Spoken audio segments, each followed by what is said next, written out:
with the train Sorry? in the train layer,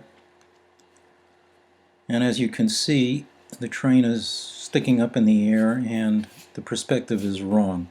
So this lesson is about perspective warp, which is a function in Photoshop that allows us to correct the perspective of buildings and objects.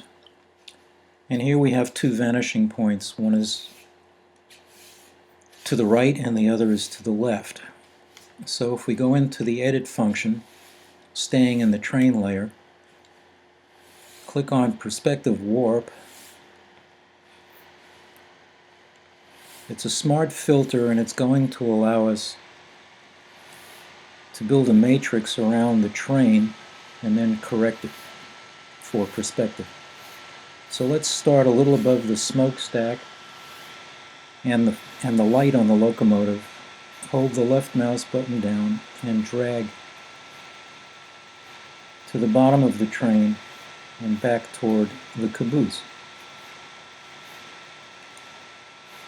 And in the opposite direction to the left side vanishing point, which would be the front of the train, we'll create another matrix.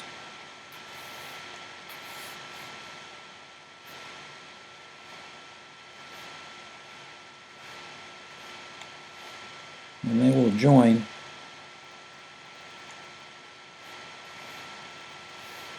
when you let go of the mouse button.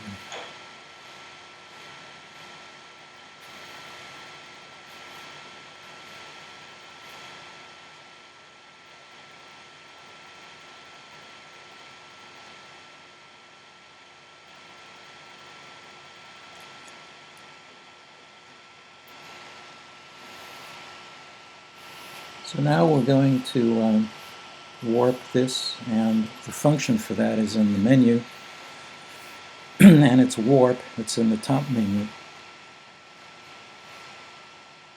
And it gives us handles that we can then use to correct the problem with the train. So I'm moving the train lengthwise and trying to position the wheels at least on the track.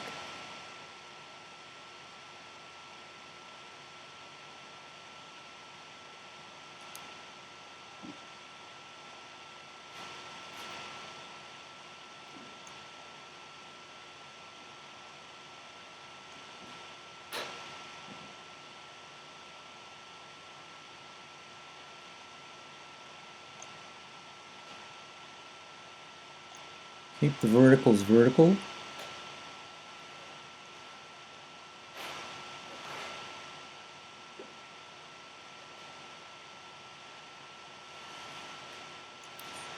Looks like it might be it.